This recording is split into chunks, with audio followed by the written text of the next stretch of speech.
Sawadee Kap. Hello and welcome to Daily Wisdom, Walking the Path with the Buddha.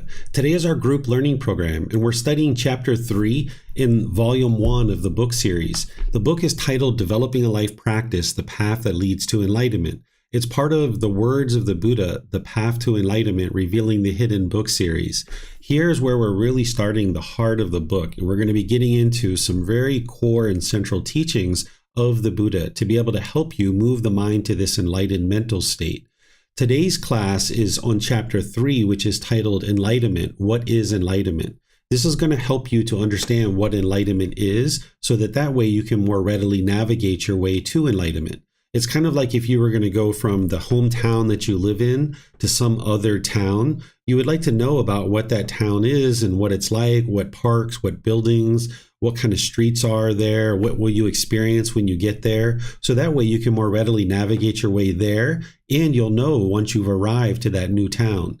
Well, enlightenment is this. Enlightenment is the same way, that you would like to know about enlightenment before you even decide perhaps whether you're interested in traveling to this mental state. And then having understood what enlightenment is, you'll be able to more accurately navigate your way to it. And then you'll know that you've arrived once you've actually attained enlightenment.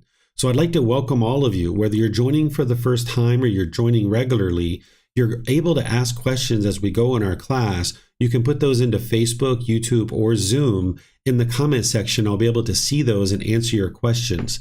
We're now live streaming into multiple places in Facebook. So if you would like me to answer any questions, you would need to be in the Daily Wisdom, Walking the Path with the Buddha Facebook group. And from there, I'll be able to see your questions and you can post them there and I'll be able to answer them.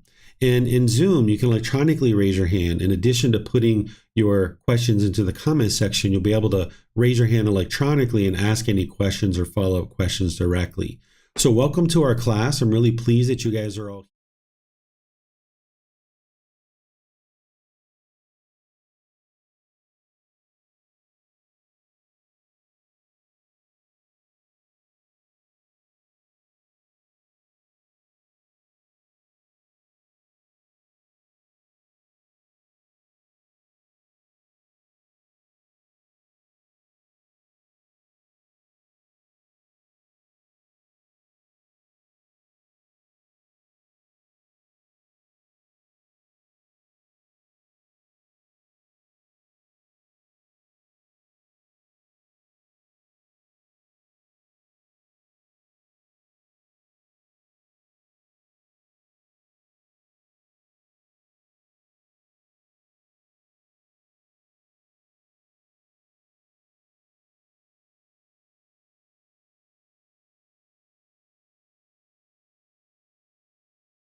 let's see. There we go. That's probably what she's asking. Yep. Okay.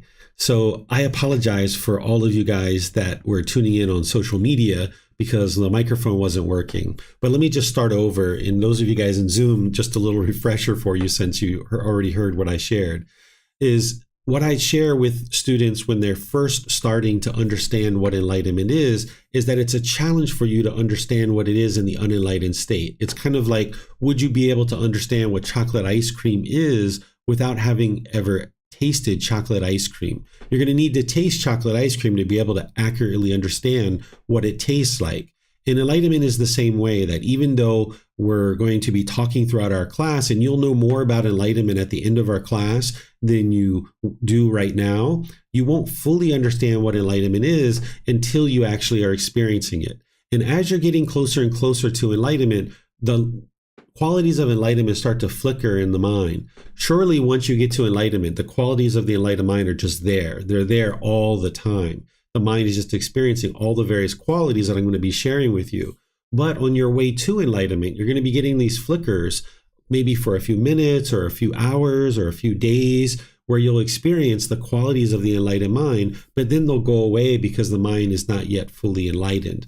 So just understand that while it is a challenge to understand what enlightenment is, it's really helpful to know what it is, because then you'll more accurately be able to make your way to enlightenment. If you didn't know what enlightenment was, you wouldn't be able to readily navigate your way to it, and you wouldn't know that you're there once the mind is actually enlightened. The same thing is true if you were traveling from your hometown to another city, is that you would like to know a bit about this other town before you embark on your journey. So then you could more readily navigate your way to the town. And then once you get there, you'll know that you're there, because people describe the parks, they described some hospitals or some malls or some other landmarks. So once you arrive to that town, you'll know that you're in that town. So the same thing is true about enlightenment. If I describe to you as best as you can understand at this point in time, then you'll be able to more readily navigate your way to it, and you'll know that you're there once you're there. So be sure to ask any and all questions that you like. If there's any points of clarification that you need, you can put those into Facebook, YouTube, or Zoom. In Zoom, you can electronically raise your hand and ask any questions as well. Now we're starting to live stream into multiple Facebook groups. So if you're going to ask questions, you would need to be in the Daily Wisdom Walking the Path with the Buddha Facebook group, because from there I can see your actual questions that you ask. So I'll just go ahead and start describing to you what enlightenment is so that you can start to understand it. And then, as I mentioned, feel free to ask any and all questions. So what is enlightenment? Enlightenment is a mental state that is attainable during this life as a human being or in the heavenly existence. These two realms, these two existences, you can actually attain enlightenment. Where in the hell realm, the animal realm, in the afflicted spirit realm, those beings can't attain enlightenment in those existences. They're going to need to be reborn into human realm or heavenly realm in order to be able to cultivate their mind to get to enlightenment. This mental state of enlightenment, you're experiencing peacefulness, calmness, serenity, and contentedness with joy permanently. It doesn't go away. It's not a conditioned feeling. It doesn't arise, change, and fade away. The mind is unconditioned. That in the unenlightened mental state, there are certain conditions in the mind that are causing feelings to arise, change, and fade away. If you wake up in the morning and you see it's sunny outside, you're like, yay, it's sunny outside. Yay, I'm going to go outside. Oh, I'm so excited. I would like to go outside. Yay, I'm so happy. And then you go take a shower, and then you come back, and now you see it's raining and you're sad that you can't go outside, right? Or you're frustrated. This is because you based your inner feeling of happiness on some condition. The condition was that it's sunny, and now you'll be happy.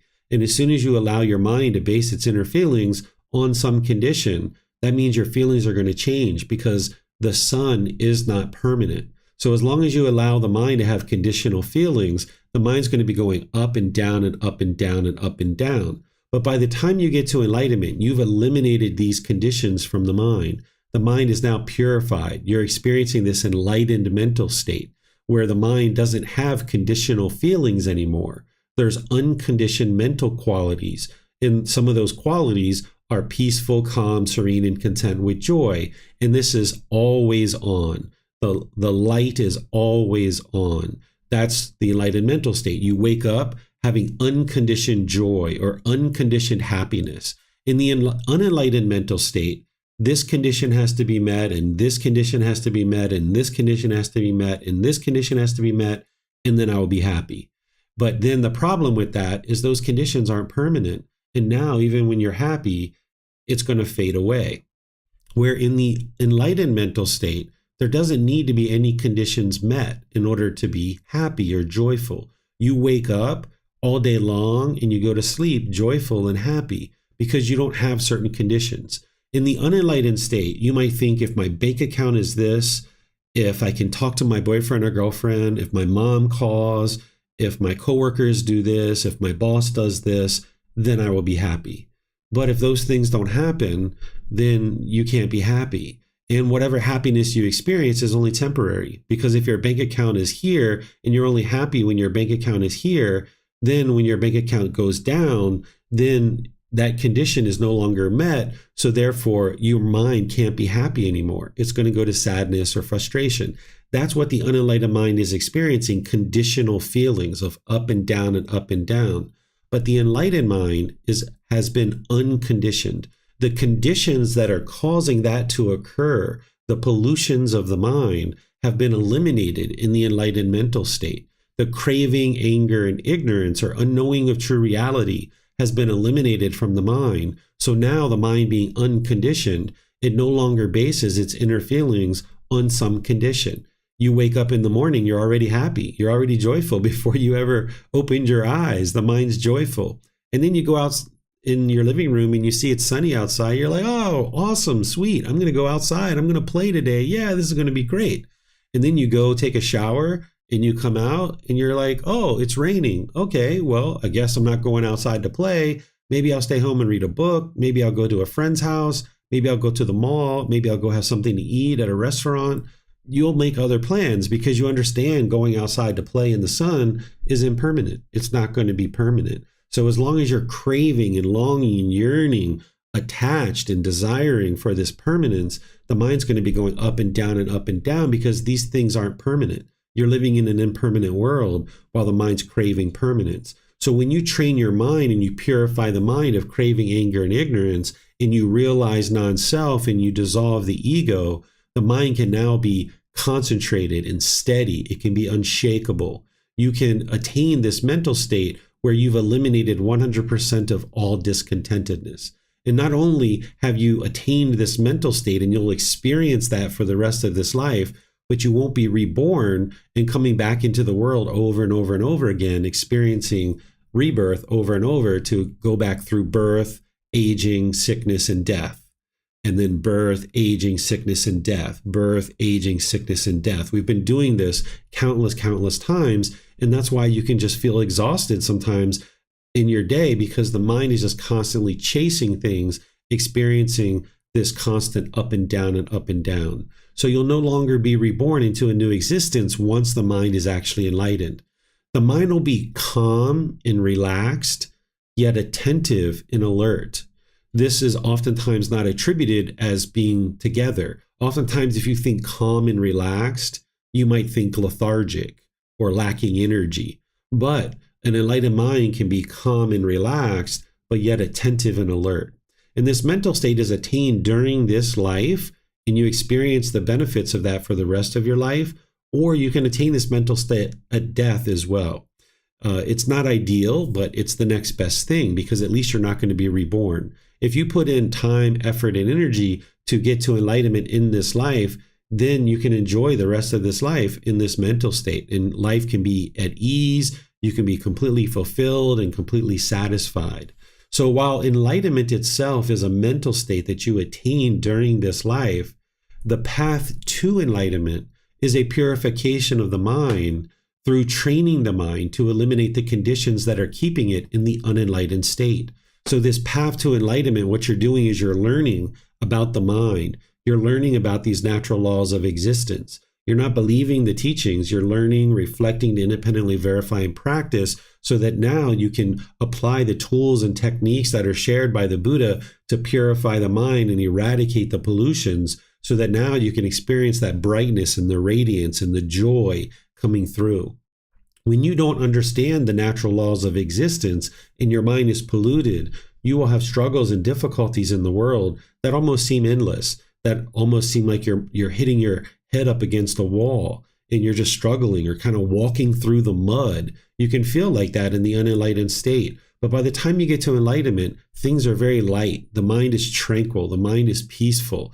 You can go through life with ease. There'll be certain challenges that you encounter, but you'll just address those challenges with wisdom. There'll be certain wisdom that you apply to the situation, and now applying that wisdom, you'll be able to overcome whatever situation that is or whatever challenge that is. You'll be able to meet it with wisdom. But when you have craving, anger, and ignorance in the mind, you're going to struggle and have difficulties, and it's going to seem like you're walking through the mud, and you're going to get exhausted, and you're going to feel completely depleted in some situations.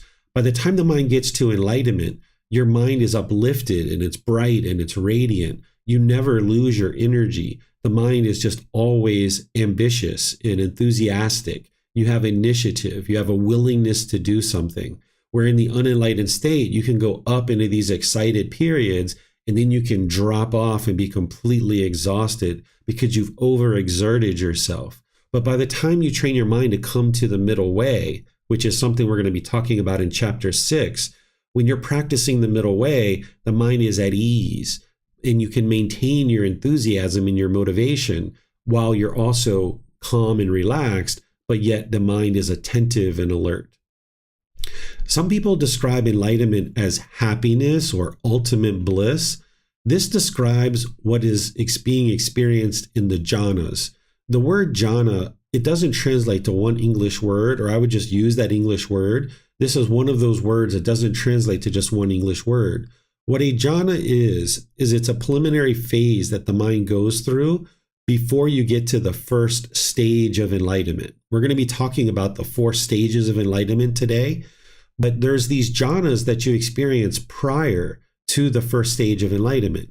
And there's 4 stages of enlightenment, and there's also 4 jhanas as well. The way that you can think about these preliminary phases called the jhanas is there's a certain amount of meditation that needs to be absorbed and a certain amount of mental absorption that needs to occur where the mind is absorbing the teachings and practicing the teachings and absorbing the meditation. These things are being soaked into the mind over a consistent long-term period. And as you're experiencing the absorption of meditation and mental teachings and absorbing the mental discipline and the other things that you're learning, the mind moves into these jhanas where you're experiencing improved qualities of mind before it moves into the first stage of enlightenment. Well, when your mind moves into these jhanas, there can be this ultimate bliss. There can be this excitement. It's like something you've never experienced before. If you've ever taken an illicit drug or a substance that causes heedlessness, and you experienced a high like marijuana or cocaine or some other drug, the high that you experience as the mind moves into the jhanas, the illicit substances pale in comparison to what you're experiencing when the mind moves into the jhanas. It's almost like you're high when your mind is in those jhanas. And the mind can have this ultimate bliss, but the mind is not yet enlightened. Some people are experiencing the jhanas in the world, but they think that they're actually enlightened. So they're describing enlightenment as those jhanas. When their mind is experiencing the jhanas, they think they're enlightened. So they're describing what they're experiencing in the jhanas, and they're describing that as enlightenment. And this is where sometimes somebody might say that when your mind is enlightened, you still experience sadness or you still experience frustration or irritation, because in the jhanas, you will still experience frustration and irritation and annoyance, but you also have this ultimate bliss. But the mind is not yet enlightened. By the time the mind gets to enlightenment, you're experiencing complete peace and joy, no longer experiencing any discontent feelings. So if you hear somebody explain enlightenment as happiness or ultimate bliss, it's not that. That is a preliminary phase that the mind is experiencing on its way to enlightenment. You've been happy before. You know what conditional happiness is. So you know that that's not enlightenment. Instead, there's this unconditioned happiness or this unconditioned joy, these mental states that you experience that far outweighs anything that you've ever experienced in the unenlightened state. So this is a bit about what enlightenment is. It's this mental state. It's this qualities of mind that are shining through and becoming more and more radiant. The mind is steady. It's unshakable. Nothing can shake up your mind. And in order to accomplish this, there's a whole path to purifying the mind and training it to no longer experience these discontent feelings. And you need wisdom to be able to do that. Attaining enlightenment is not accomplished through belief. You're not just believing a bunch of things and hoping you get to enlightenment someday. Enlightenment isn't a destination after death. It's a mental state that you experience now. In belief, you don't know what's true or false. So with belief, it's not going to lead to enlightenment. You need to gain wisdom of how the mind functions and how the natural laws of existence function, so that now with that wisdom, you can purify the mind and eradicate and uproot these pollutions so that you can get to this calmness and joy. The advantages of getting to enlightenment are that the mind is peaceful, calm, serene, and content with joy. And this is a permanent mental state. It doesn't arise, change, and fade away. Your mind is just always in that mental state from the time that you attain enlightenment all the way through. And there's not like a switch. It's not like either it's on or it's off. You'll gradually move closer and closer to enlightenment. So it's not like you're meditating and then you just instantly get to enlightenment. It's not an instantaneous thing. It's a gradual progression. And the qualities of the enlightened mind start shining through more and more as you are eliminating more and more of the pollutions of the mind. You start noticing that the qualities that I'm describing here are going to start shining through more and more. And that peace, calm, serenity, and contentedness with joy are certain mental qualities that you start experiencing, even for a few minutes, a few hours. But by the time you get to enlightenment, it will have been 1 year, 2 years, 3 years, and you haven't been angry, you haven't been frustrated, you haven't been irritated, and you'll experience these other qualities too, like a high degree of focus, concentration, deep memory, and clarity of mind. This is part of what you're experiencing, because when you have pollutions in your mind, you're going to have difficulties being focused and concentrated. Your memory is going to have challenges. You're going to have difficulties with clarity of mind.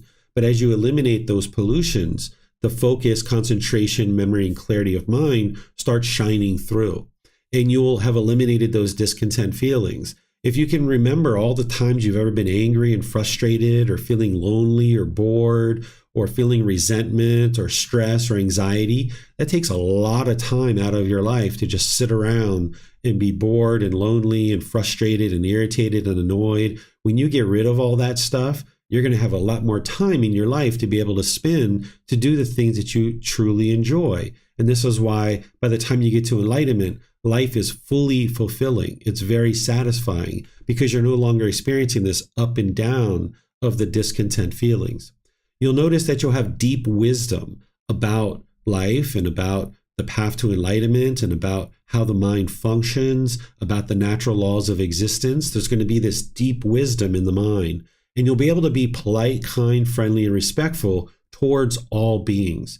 There's probably certain people in your life right now that you have a bit of resentment or maybe hostility towards. Maybe there's a bit of rub in your relationship where you can't reside peaceful and joyful in all situations in this relationship. That's normal for the unenlightened mind. But by the time you get to enlightenment, you've eliminated those pollutions of mind. You can reside polite, kind, friendly, and respectful towards all beings. Even if somebody's doing something that you disagree with, you can still be polite, kind, friendly, and respectful to them. Right now, you might find that to be challenging, but as you eliminate these pollutions, you won't find that to be the case, that you'll be able to have healthy relationships with all people around you. You won't be causing harm to others in the world, so harm won't be coming back to you.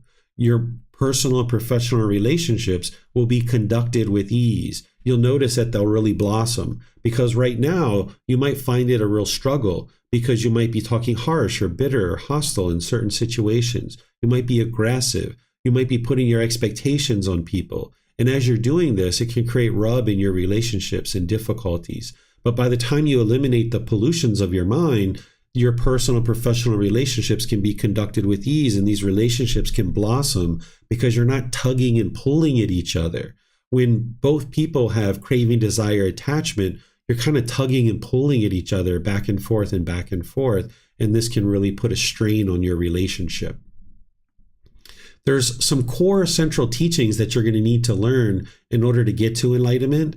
This is the 3 universal truths, the 4 noble truths, the Eightfold Path, the 5 precepts, the Brahma Viharas, the 10 fetters, the 7 factors of enlightenment, and you're going to need extensive meditation training. These are all teachings that I'm going to be sharing with you in this group learning program and others as well. You're going to be learning all of these and others. This is where people actually start with their learning on the path to enlightenment, is they usually will start with these core teachings. And that's why I have these as part of the group learning program, because this is a foundational program. So you'll tend to find these same core teachings in all the foundational courses and retreats and programs that I teach, because this is what you're going to need to learn, reflect, and practice to really get started on the path to enlightenment and start being able to see the truth and the wisdom in the teachings of the Buddha. And as you're acquiring that wisdom, you'll see that there's no belief in his teachings, and the condition of the mind will be improving.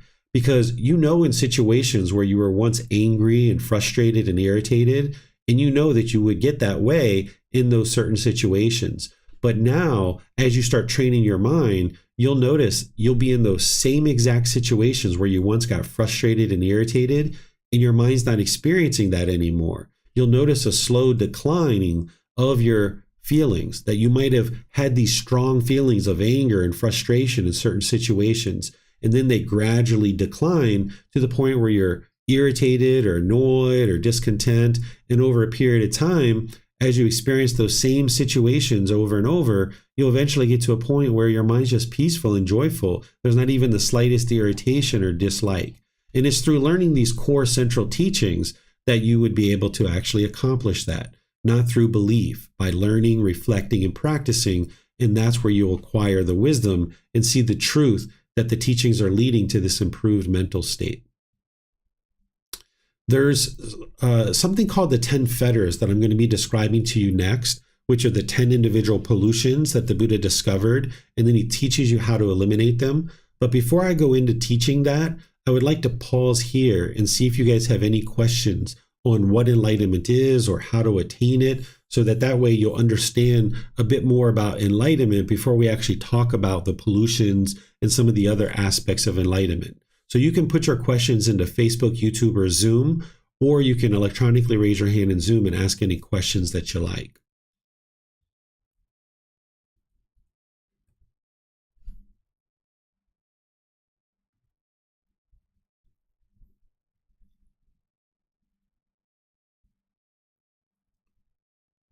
Okay, I see you guys in YouTube there. Thank you guys for those messages to let me know about the sound. Let's see. Okay, it looks like we have some questions coming in here on Facebook. Mayuli is asking, does everyone need to experience the 4 jhanas before attaining enlightenment? And the answer is yes, everybody will experience the jhanas. As they're making their way through the Eightfold Path and developing the Eightfold Path, their mind will move into the jhanas. Some people are confused and they think that you have to only meditate. And it's only in meditation that you'll experience the qualities of the jhanas. This isn't actually true. You wouldn't be able to meditate your way to the jhanas, and you wouldn't only experience the qualities of the jhanas in meditation. It's all the factors of the Eightfold Path that lead to you experiencing the jhanas, not just meditation, but all the factors. And we're going to be teaching the Eightfold Path 2 weeks from now as part of Chapter 5. And once your mind is in the jhanas, you're experiencing those qualities outside of meditation and inside meditation. Your mind is residing in the jhanas. It's not only experienced during the meditations themselves. So if you practice the teachings of the Eightfold Path and you're clearing out the pollution of your mind through practicing the Eightfold Path, you'll notice that the qualities of the mind that are described in the jhanas are starting to be experienced. Because as you decrease the pollutions, then the qualities of the enlightened mind start to kind of peer through a bit, because you've reduced a certain amount of the pollutions.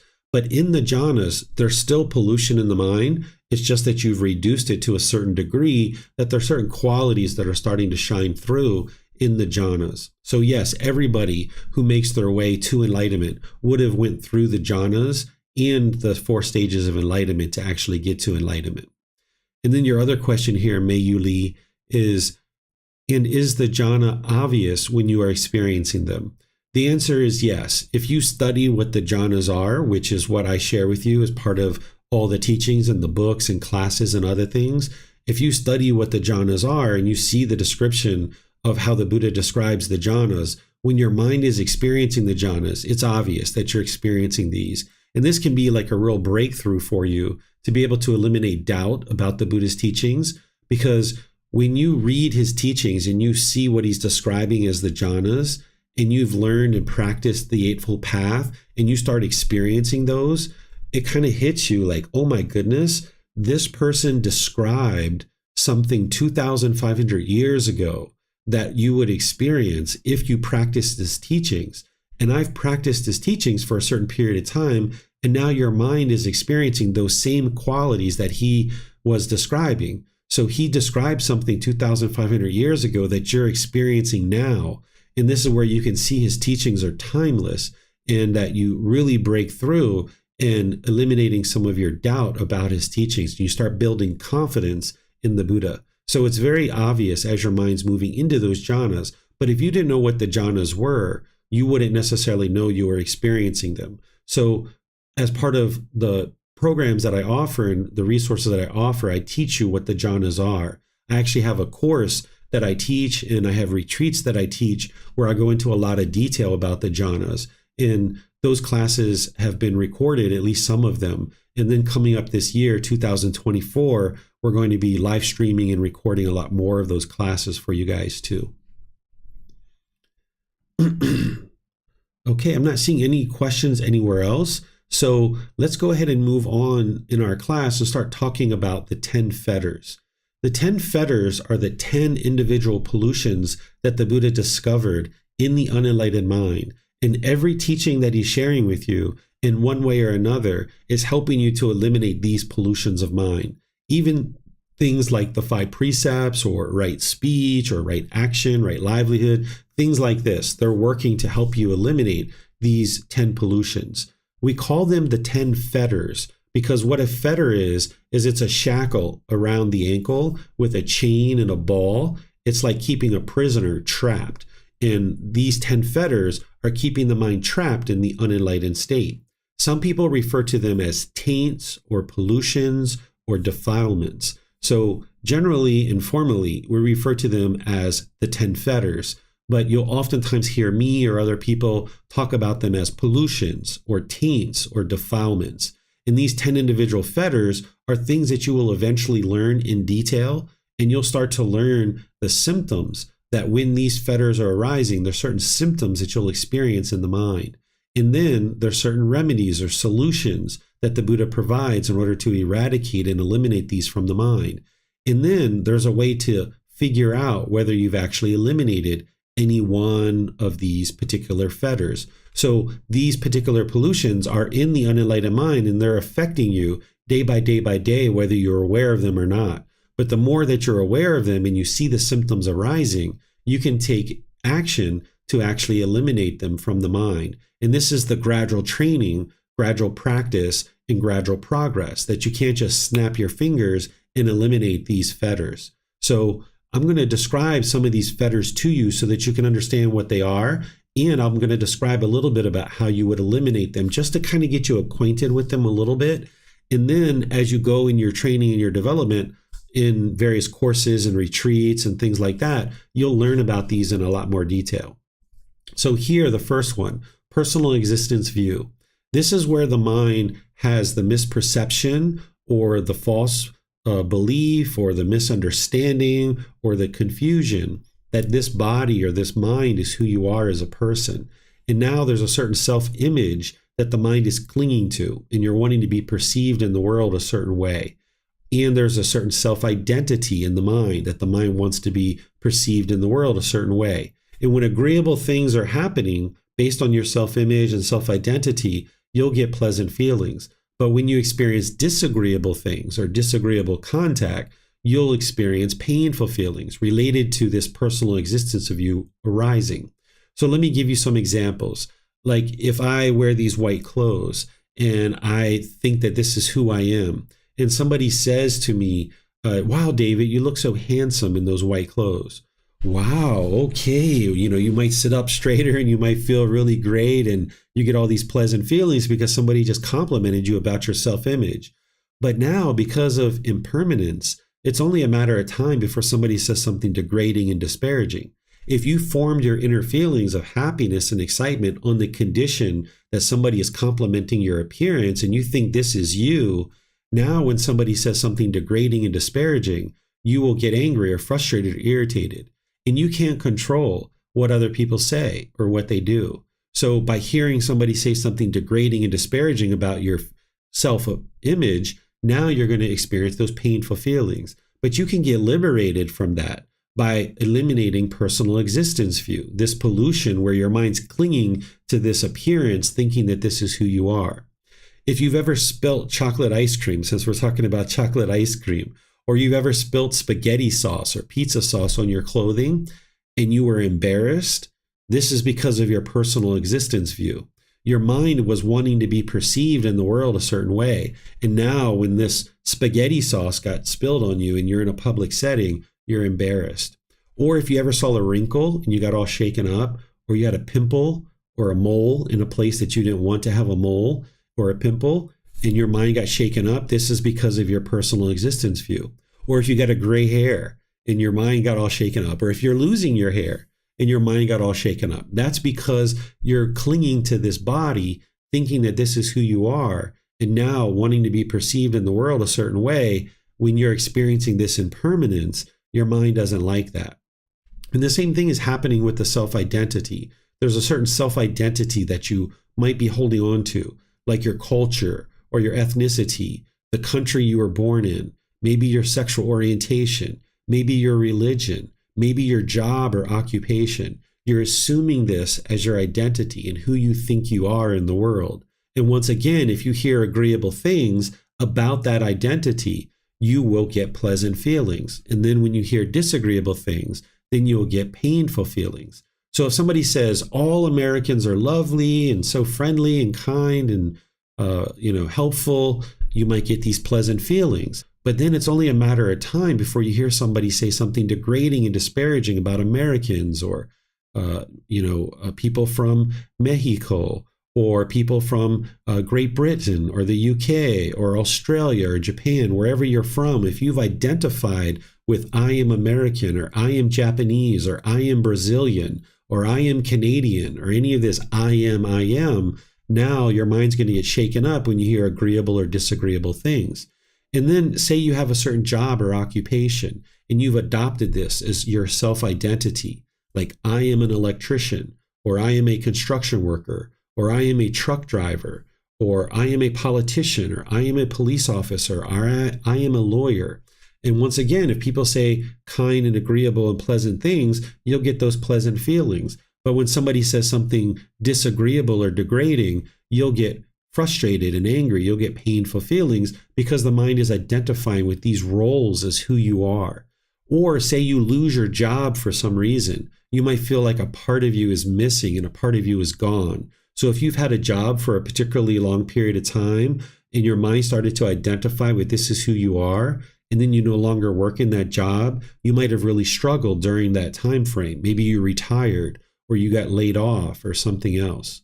Or say you were in a certain relationship. You were a boyfriend or a girlfriend or husband or wife, and now you identified with this is who you are as a person. Now when you identify with I am a boyfriend or I am a girlfriend or I am a husband or I am a wife and the relationship is over, you might have really struggled during that time because you really wanted to maintain that identity of I am a boyfriend, I am a girlfriend, I'm a husband, I'm a wife. And now when you're single, your mind might have wanted to hurry up and get back into another relationship, or you felt uncomfortable during that time frame that you were not a husband or wife or boyfriend or girlfriend. So this is part of what personal existence view is doing, and this is causing difficulties and struggles in one's mind. And as long as this is in there, you will have discontentedness as a result. So when we get to chapter 16 of this group learning program, I'm going to be going in and explaining to you how to actually eliminate personal existence view.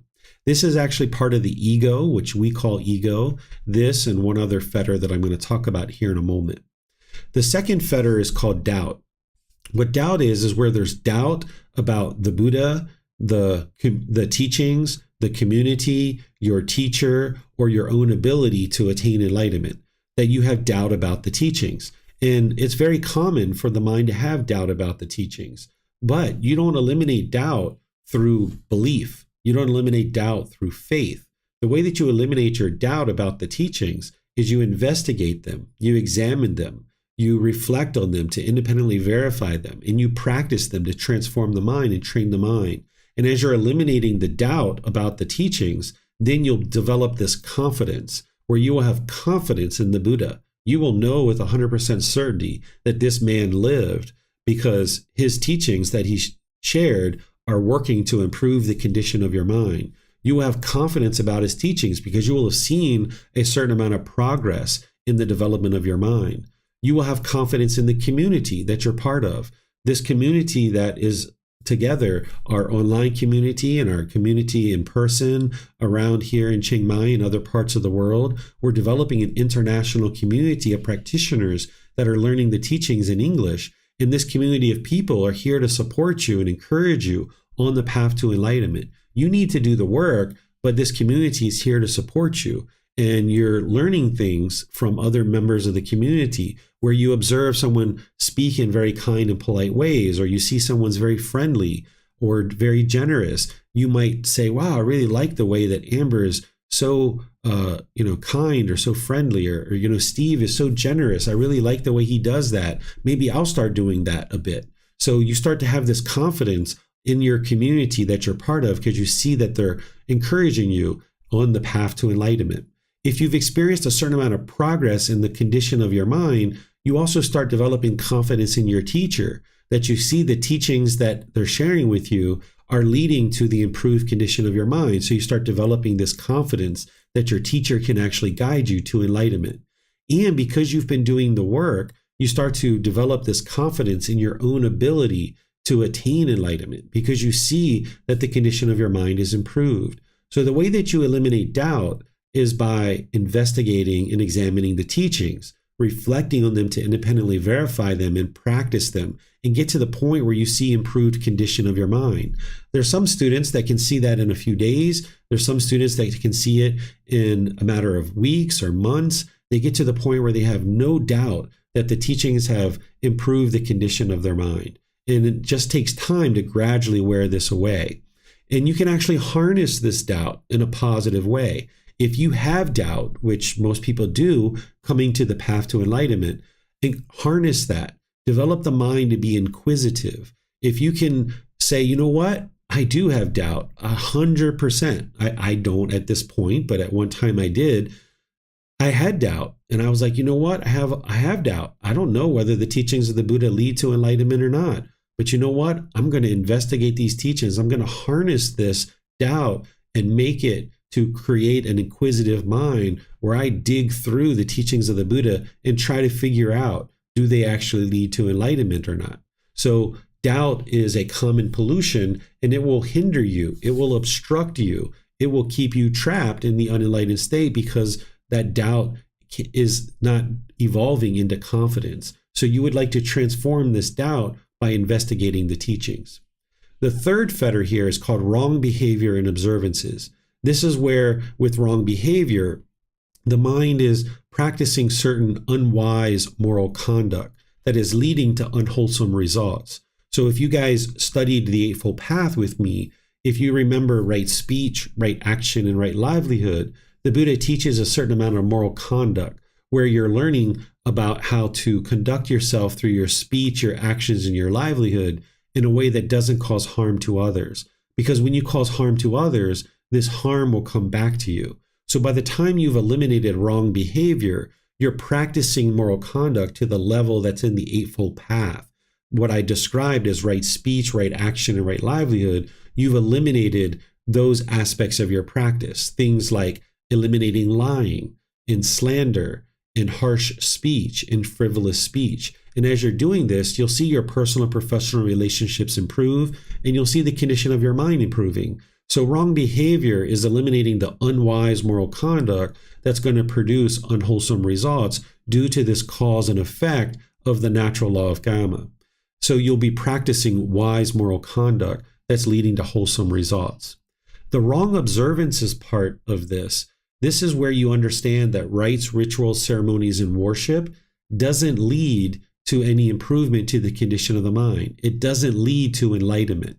There's no rites, rituals, ceremonies, or worship that's going to lead to an improved condition of mind in terms of getting you to enlightenment.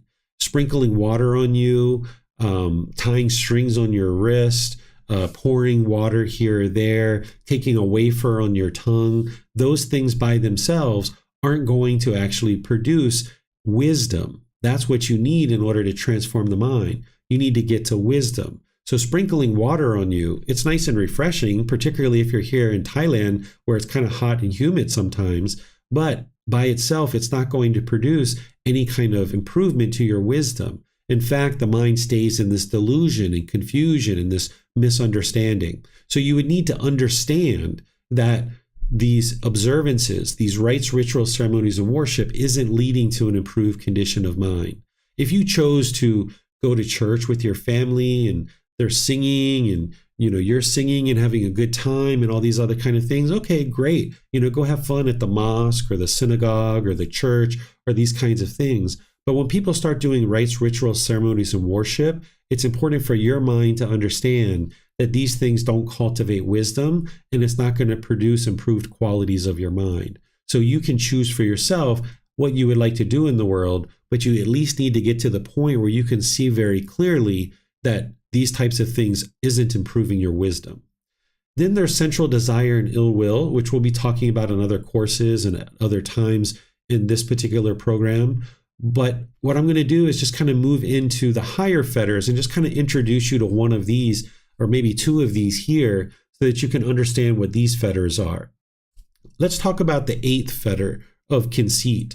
What this is where the mind's arrogant, prideful, having boastfulness, where the mind is judging other people and you're measuring and comparing yourself and putting yourself above people and putting yourself below people, thinking that you're superior or inferior to other beings. And this is very detrimental to your mind, because if you put yourself above people and you talk down to individuals, this arrogance and boastfulness is going to be kind of pushed away. You're going to be pushed away by other people because they don't like that arrogance and that boastfulness.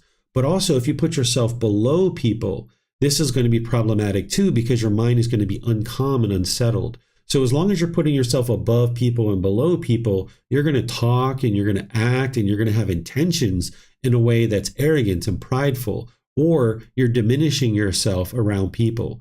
You need to get to the point where you just see everybody as equal, that you see yourself as equal and everybody around you is equal. Other people might put themselves above you or below you, but it would be unwise for you to do that. So you would like to be calm and steady and confident, no matter who you're with. If you meet a famous celebrity or you're with the president or prime minister of your country, you would like to be stable and steady and calm and collected. But if you have conceit where you're measuring and comparing, putting yourself above or below people, your mind can't accomplish that. So as long as you have this conceit in the mind, your mind will experience being shaken up. So it's the personal existence view in the conceit that we call the ego. During the lifetime of the Buddha, the word ego didn't exist. So he talked about personal existence view, which has certain symptoms and certain remedies or solutions to fix that. And then he talked about conceit, which has certain symptoms and certain remedies and solutions to fix that. So it's good to understand them as two separate pollutions, but just understand that we're combining this in today's modern language as the ego. It's not until you eliminate personal existence view and conceit that you dissolve the ego. And because this is so important, chapter 16 is all about dissolving the ego. So I'm going to be teaching you that when we get to that point. And then kind of like the fetter of all fetters is number 10. This is called ignorance, or the unknowing of true reality. Some people refer to this as confusion or misunderstanding or even delusion. What this is this is where the mind just doesn't understand what it doesn't understand. Things like the three universal truths or the Four Noble Truths, when you studied the Four Noble Truths with me, if you've done that, you might have had this breakthrough where you can see without a shadow of a doubt that your mind is experiencing discontent feelings based on craving, desire, attachment. Your mind is causing its own discontent feelings. But in the unenlightened state, because we lack wisdom and we have this ignorance, we falsely believe that other people are causing us to be angry. We falsely believe that other people are causing us to be frustrated and irritated, or that situation is annoying me. That's because of the ignorance, the unknowing of true reality. The Buddha didn't use the word ignorance in a derogatory way. We're translating the words that he spoke into this word ignorance. The word ignorance today has more of a derogatory connotation to it, where one is talking down to somebody. That's not the way that a Buddha would speak. That's not the way an enlightened being would speak. So that's why I like to use the phrase unknowing of true reality, or confusion or misunderstanding. That's what really describes this 10th fetter, where the mind doesn't understand things like the Eightfold Path and the 5 precepts, the 3 poisons or the 3 unwholesome roots, the natural law of Gotama, the cycle of rebirth, all of these teachings and others, which are going to be shared in this program and all the books that I share. This is helping you to gain wisdom. And that's why you're taught from the very beginning not to believe anything that I say and to not believe anything that I write in books, because belief isn't going to transform ignorance. Belief, you don't know what's true or false. You're just believing because somebody told you to believe. What you're trying to do is get to wisdom. That's what's going to antidote and transform the ignorance. And you do that through learning, reflecting to independently verify and practice. That's how you eliminate the ignorance. And ignorance is the last fetter that is eliminated. You don't eliminate ignorance just purely through intellectual learning. There is a certain aspect that's intellectual learning. You need to do a certain amount of that. But through that reflection and practice, that's where you're really transforming the ignorance. You could intellectually understand the teachings of the Buddha, but you're not practicing them yet. And that means that ignorance is still in the mind. So if somebody intellectually understands the teachings of the Buddha on something like right speech, but they're still using wrong speech, that's because there's still ignorance in the mind. They haven't quite figured out how to move those teachings into practice. So ignorance gets fully eradicated through your practice, but you need the intellectual learning to be there in order to support your practice and to be able to actually practice the teachings. There's 4 individual stages of enlightenment that you experience. As you're eliminating the fetters, the mind moves through the 4 stages of enlightenment. The 4 stages have names. The first stage is called stream enterer. The second stage is called once returner. The third stage is called arahant. The third stage is called non-returner. The fourth stage is called arahant. An arahant is an enlightened being. So we call it stream enterer because by the time you get to this first stage of enlightenment, you've entered the stream. Much like a log enters the stream, that log is going to eventually get to the ocean. It's just a matter of time. So by the time you get to the first stage of enlightenment, you're going to get to enlightenment. It's just a matter of time. It's either going to happen in this life or some future life with a maximum of 7 rebirths. So once you enter the stream as the first stage of enlightenment, this is a really important time in your development on the path, because while your mind's in those preliminary phases of the jhanas, your mind can regress and it can move backwards. But by the time you get to the first stage of enlightenment, your mind won't regress from there. And in order to get to the first stage of enlightenment as a stream enterer, you need to eliminate the first 3 fetters: personal existence view, doubt, wrong behavior, and observances. Then the second stage of enlightenment as a once returner, you've already eliminated the first 3 fetters and you've just thinned out number 4 and 5, which is sensual desire and ill will. Then the non-returner, this third stage of enlightenment, you will have eliminated all the 5 lower fetters: personal existence view, doubt, wrong behavior and observances, sensual desire, and ill will. And by the time you get to arahantship, or you're an arahant, or the mind is actually enlightened, you will have eliminated all the lower fetters and all the higher fetters too, like desire for form, desire for formless, conceit, restlessness, and ignorance. You would have eliminated all the lower and higher fenners. The mind is now enlightened. When you get to the first stage of enlightenment, you will have significantly diminished your discontentedness. It's just a mere fraction of what it once was when you were off the path to enlightenment. And then as your mind goes to once returner and non-returner, that second and third stage, your discontentedness will continue to diminish. By the time you get to non-returner, you will be experiencing discontentedness about once every 3 months, once every 6 months, where it'll be very infrequent and it'll be very insignificant when it occurs. And oftentimes beings in that third stage of enlightenment can experience complacency because they're not experiencing much discontentedness, and it's very insignificant when it occurs. So you need to be diligent and dedicated to your practice and continuing to practice to get rid of all the cravings, desires, attachments that are causing the mind to experience even the slightest discontentedness. It's like a rag. You want to wring out this wet rag and get rid of every last little drop of water that's in this rag. The same thing is true about your mind. You would like to get rid of every last little craving that's in the mind so that now your mind can move into arahantship, where you won't experience any discontentedness whatsoever for the rest of this life. The mind will be peaceful, calm, serene, and content with joy. You'll have the focus, the concentration, the clarity of mind, the deep memory. You'll see your personal, professional relationships will blossom. You won't even be in a bad mood any longer because you've eliminated 100% of all the pollutions in the mind. Then there's an individual that we refer to as a Buddha. A Buddha is very rare in the world. The last one that the world is currently aware of existed over 2,500 years ago.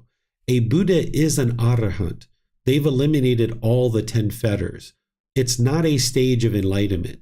Sometimes, depending on where you might have learned, someone might have taught you that everybody who gets to enlightenment is a Buddha. But this isn't what the Buddha said. The Buddha talked about arahantship and enlightened beings being very different than what a Buddha is. And he talked about a Buddha being very rare in the world. It's very rare for a Buddha to arise. So I'm going to explain to you what a Buddha is so that you'll know what a Buddha is.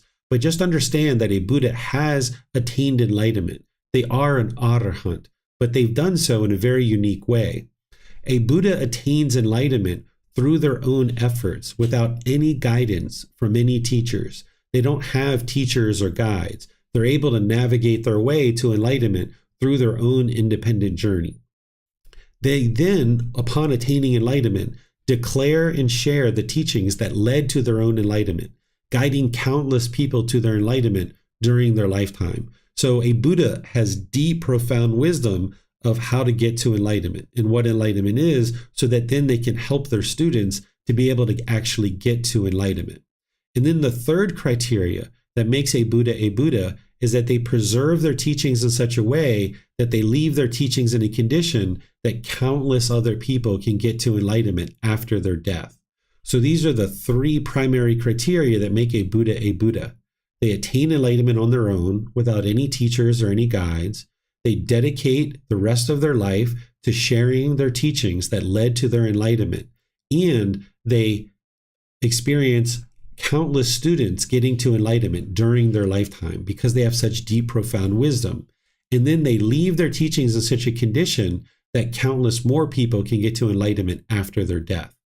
What allows a Buddha to be able to get to enlightenment on their own without the help of any teachers or any guides is they have a profound memory. They have the ability to recall countless details about their existing life and their past lives as well. As an average individual, your mind has a certain capacity. It's kind of like a hard drive. You might have 500 gigabytes, or you might have 1 terabyte, right? Or some people might say you only have 1 megabyte, right? So you have a certain capacity in your mind to store data. And then when you reach to that capacity, you have to delete old files in order to store new files. So in the last 5 to 10 years, you probably remember the vast majority of the things that you've experienced. But if you talk about your childhood, you kind of have spotty memories about what went on during your childhood. That's because you had to delete your old files in order to store new files. A Buddha's mind doesn't work this way. A Buddha's mind has an unlimited capacity. They're able to remember things from this life in excruciating detail, and they can remember things from their past lives in excruciating detail. And because of that, they can accumulate wisdom over multiple lifetimes, and then in their last life, all that wisdom accumulates into them being able to attain enlightenment on their own without the help of any teachers or any guides. So this profound memory is allowing a Buddha to then be able to get to enlightenment by themselves. And this is why they're very rare and very unique in the world. Their mind and their memory doesn't function the way that another human being functions. Their mind functions the same in terms of craving, anger, and ignorance in the unenlightened state. But in terms of their memory and their recall, it doesn't get overwritten. Their mind doesn't get overwritten. They actually can store countless details about their existing life and their past lives. And then because of their profound wisdom about these pollutions and about the path to enlightenment, they can quickly determine the condition of the mind of another person and then help that individual with teachings to eliminate certain unwholesome qualities of their mind and to cultivate certain wholesome qualities in their mind. And they only do this in order to help other people. But they don't just push their way into people's lives and start telling people what to do and how to do it.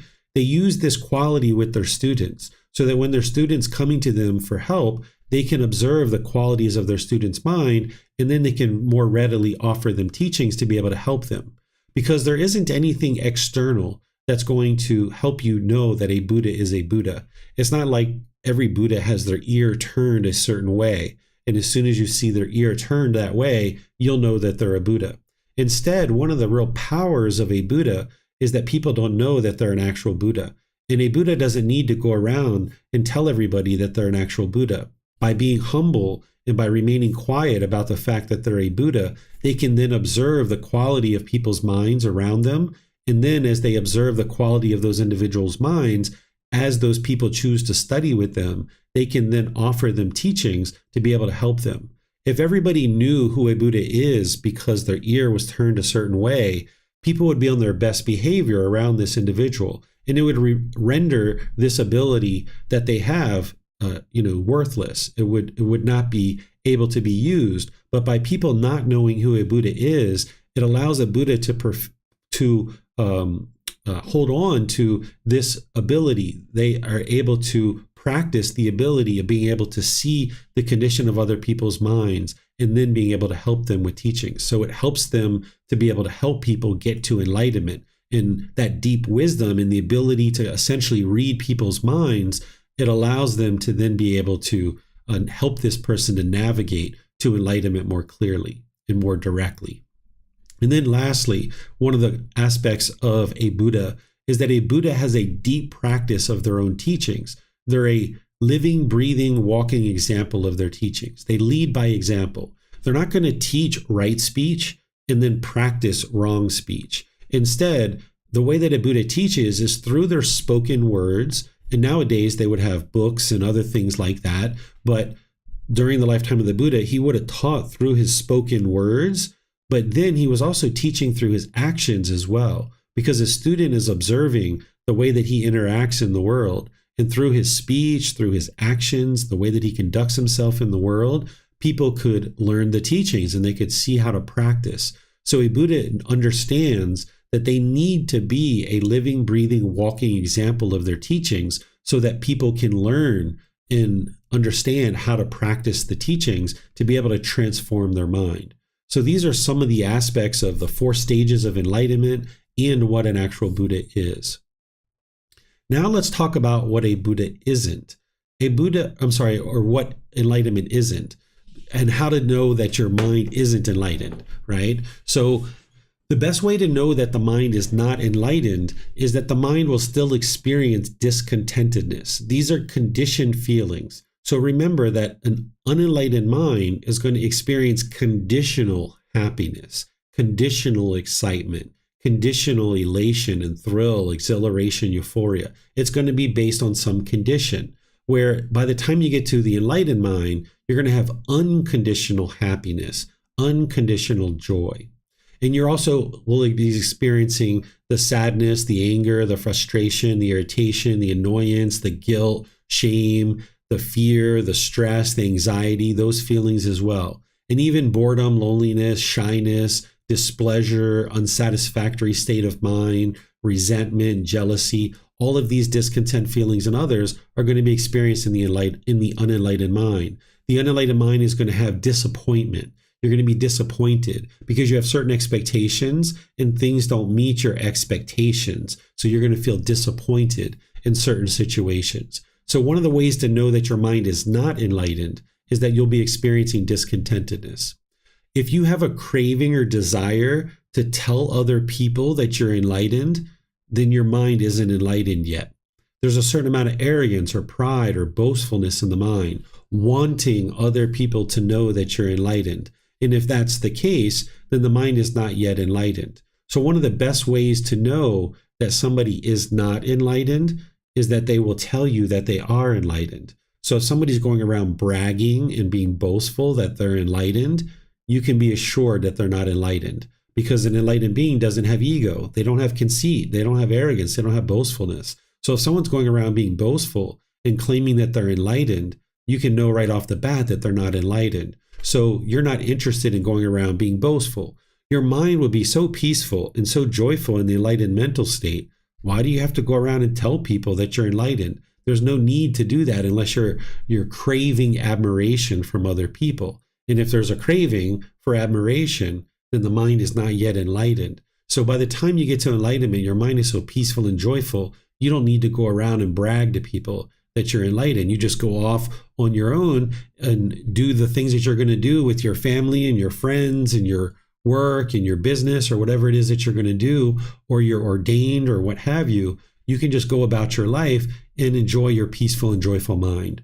If you notice that your mind is complacent, where you're lacking motivation, initiative, enthusiasm, or a willingness to do something, if there's like dullness or lethargic condition in the mind, then you know your mind isn't enlightened. Because an enlightened being is going to have enthusiasm, they're going to have motivation, they're going to have initiative, but it's going to be practiced from the middle way. If you go too far with that, the mind can be craving. You can be chasing.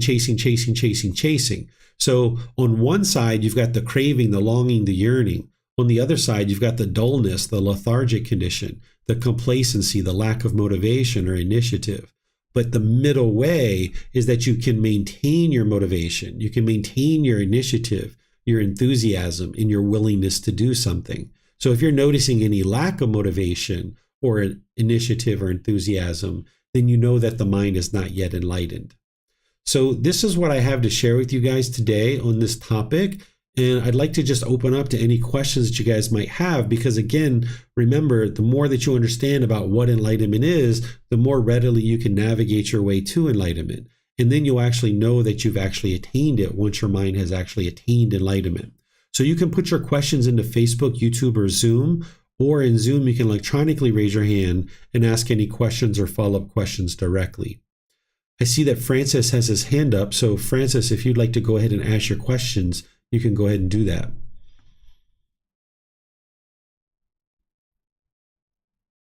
Okay, this is pertaining to the factors on the elimination of desire of form and formless.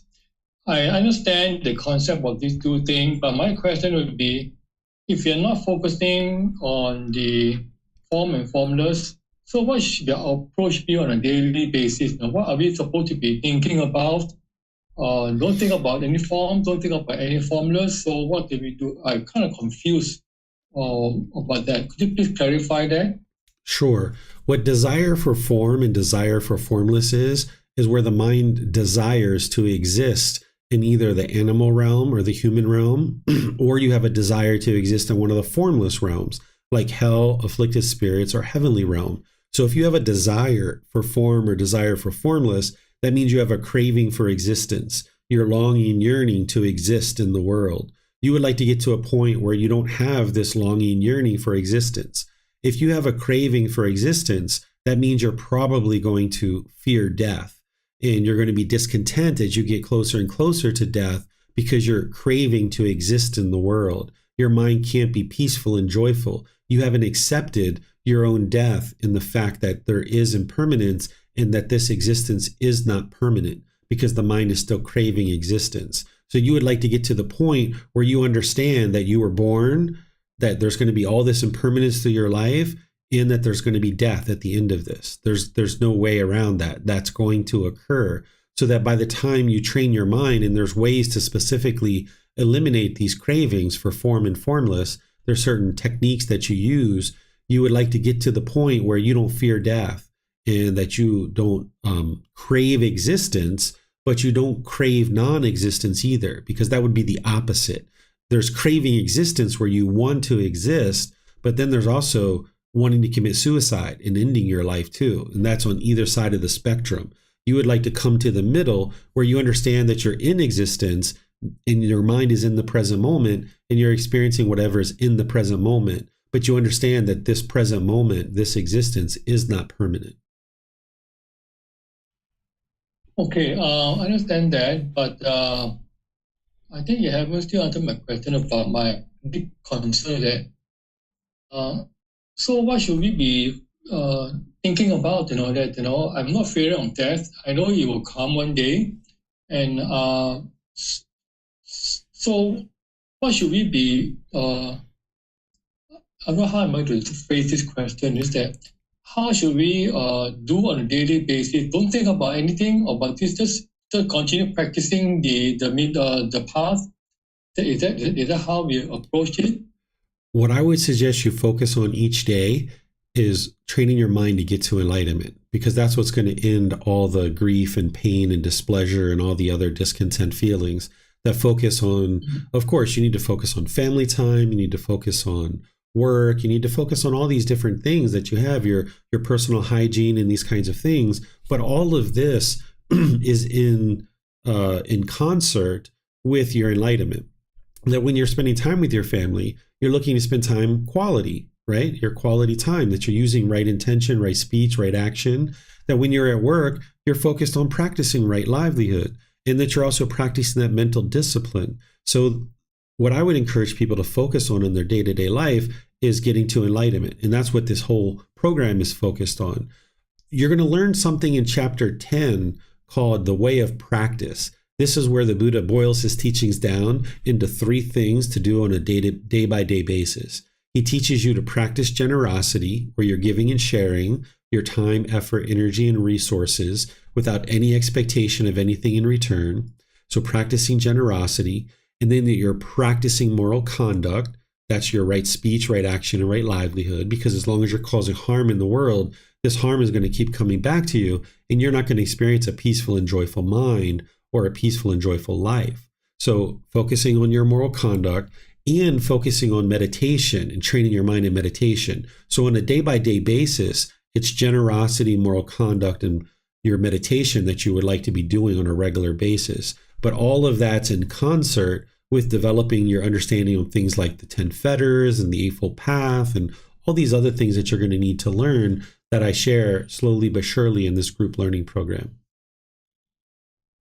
Okay, I understand. So I just focus back on the path. That's it, and don't think about all this the form and formless thing. Just let it be. Just let it happen the way it is, and all that. Yeah. Yeah, the Buddha never taught to fear the cycle of rebirth. He never taught you to have guilt or shame about it. Instead, you apply yourself each day for the amount of time that you have in this life to learning and practicing and developing your mind. And if you get to enlightenment, that's absolutely wonderful. You're going to have such a peaceful mind, such a peaceful life. You're never going to be reborn ever again. And it's outstanding. You've done what had to be done. But if for some reason you fall short, okay, so be it. You're going to be reborn, but you're going to be wiser in that new rebirth. And you're going to be able to experience an improved rebirth. So if you're going to need to experience rebirth, okay, so be it. But don't accept rebirth as a default.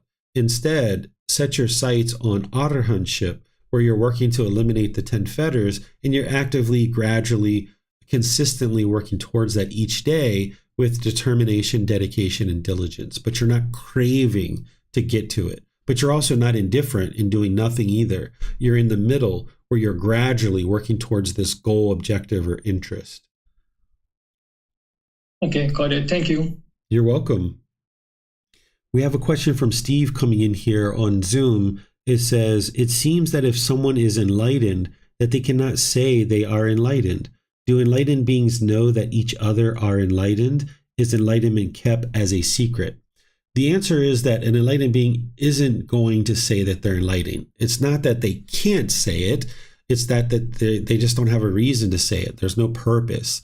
There's no ego there. There's no craving for admiration. They're just going to choose not to say it.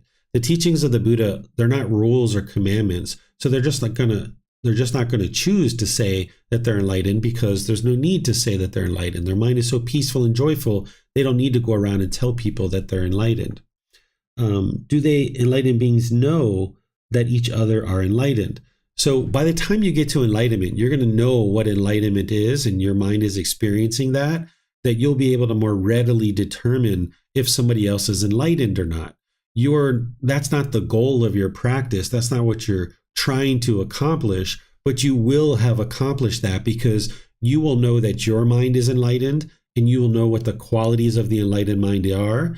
So when you come in contact with somebody else, you'll know whether they're enlightened or not, because as soon as you see someone get frustrated or irritated or disappointed, or they're using wrong speech or having wrong action, or they're blaming other people for their discontent feelings, you'll know right away that they're not enlightened. So as you get to know somebody more and more, you can know whether somebody's enlightened or not. It's very easy once your mind is actually enlightened.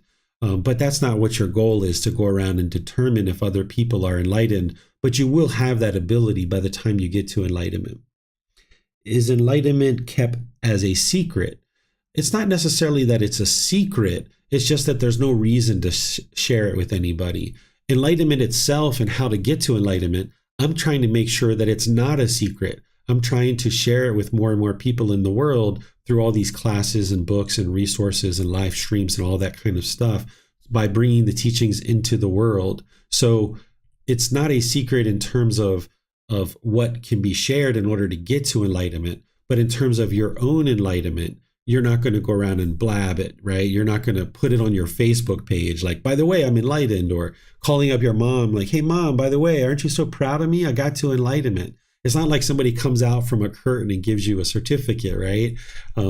That's the interesting thing about enlightenment, is that normally the way that our mind is kind of taught in the unenlightened state is we put in all this work for something like a high school diploma or a bachelor's degree, a master's degree, a PhD. We put in all this work, and at the end of that, we get to walk across the stage, we get to shake someone's hand, and we get to accept a diploma, and we can hang the certificate on our wall and show everybody that we've accomplished something. Well, enlightenment is not that way. Instead, you're doing all this work, you're going through all these challenges, and then what you get at the end of this is you get the peaceful mind. You get the joyful mind. You get your personal, professional relationships that blossom. You get the concentration, the clarity, the focus, the deep memory. You get to experience ease in life and such comfort. You get to experience no discontentedness. The mind is joyful all the time, but no one's going to hand you a certificate and say, here you go, you're now enlightened. By the time you get to enlightenment, you will know that your mind's enlightened, because it's been 1 year, 2 years, 3 years, or however long, and you haven't experienced any discontentedness. But there's no certificate or, propping yourself up or boastfulness and declaring to other people that you're enlightened. During the lifetime of the Buddha, he told people that he was a Buddha, and he told people that he was enlightened, but he met a unique set of variables that we don't have today. During his lifetime, people didn't know what enlightenment was 100%. And people didn't know what a Buddha was. So he had to explain it to humanity. He had to teach us what is enlightenment and what is a Buddha. And now that we know what that is, there's no need to go around and tell people that you're enlightened. People would perceive that as ego, and you need to dissolve that ego. So your mind will be so peaceful and joyful, you won't need to go around and tell people. And even if you did tell people, they wouldn't understand it anyway. So there's no need to actually tell people. You can just be peaceful and joyful, go on with your life. The way that I describe it is I say, an enlightened being, all they need to do is they walk with wisdom and a smile. When they walk down the street, they're walking with wisdom and they're walking with a smile. And that individual knows that their mind is enlightened, but they don't have the boastfulness and looking down on people. Instead, they have such loving kindness and compassion for other beings that they have this misfortune for others, this concern for the misfortune of others, that when they see people struggling, they have nothing but loving kindness and compassion for those beings because they know the struggles that they went through to be able to get to that enlightened mental state and hear somebody that's still struggling. And it's really unfortunate when you see that, but it's a concern that you have, that you're not sad because you see that, but you just have concern for those beings. Great questions, guys. Steve says, no certificate? Makes sense. Thanks, teacher. All right. Let's see if we have some questions coming in on our other platforms as well. I'm seeing some words here in Thai that I don't understand, so I apologize. I can't answer you or reply to you since I don't read Thai. I speak some Thai, but I don't read Thai. All right, let's see. Let me see if we have any questions in Facebook. I don't see any in Facebook other than the thank you from Mayu Lee, who's thanking me for the questions I answered earlier. Okay, I'm not seeing any other questions. So what I'll do then is just end class the way that I typically will end class by thanking all of you for joining for today's class. Because whenever you're deciding to be dedicated and determined to learn and practice to be able to get to enlightenment, this is helping you. It's helping those close to you, and it's helping all of humanity. This is why I thank you at the end of each class, because it helps you to be able to learn and practice, because you're training your mind and you're getting closer and closer to this peaceful and joyful mental state. Each time you meditate, each time you come to class, each time you're asking questions, each time you're reading, you're getting closer and closer to enlightenment, and this is wonderful for you. It's also wonderful for the people close to you, because you're going to be causing less and less harm through your intentions, your speech, and your actions.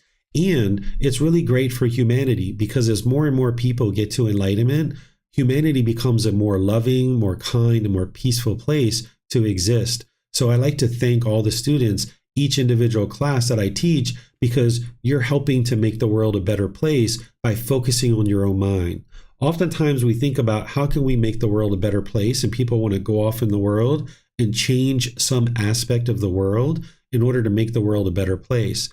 Well, if you start with your own mind and you change your own mind, that's making the world a better place. And that's the best place to start. Because if you start with your own mind and you develop that wisdom, then you'll have that wisdom to be able to help other beings. So I always thank students at the end of each class. And I always start each class and I end each class with a Sawadee Kap.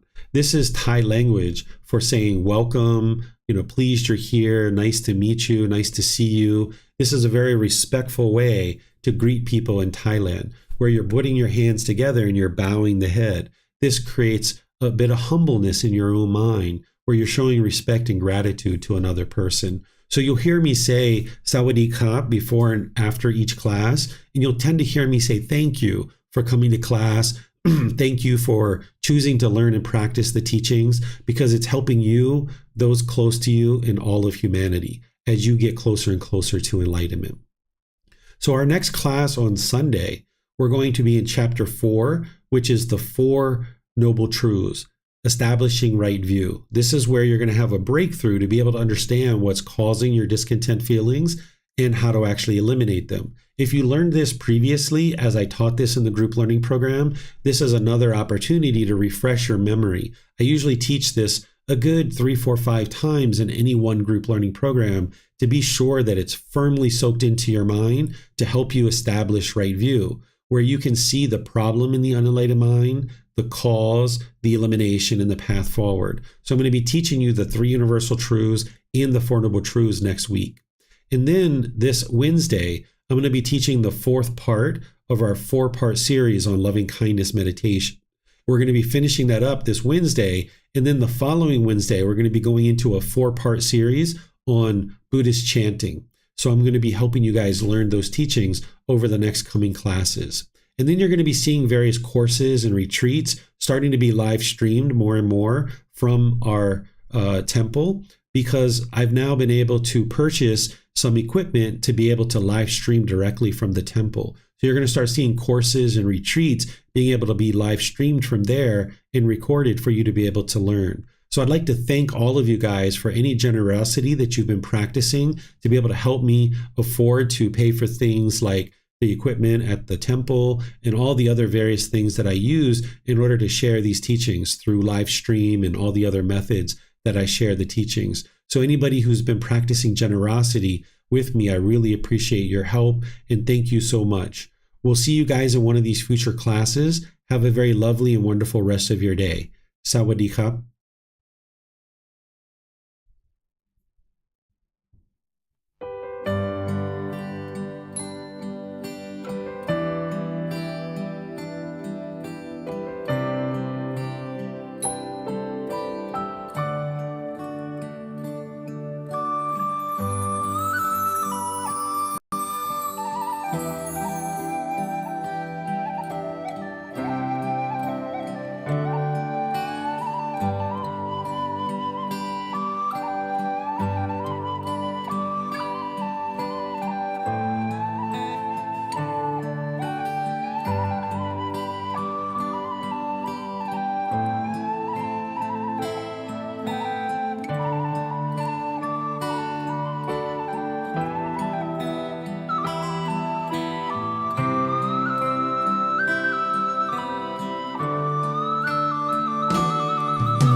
Thank you again for watching. Enjoy your meditation. Look forward to seeing you online and answering any questions that you might have. Thank you so much.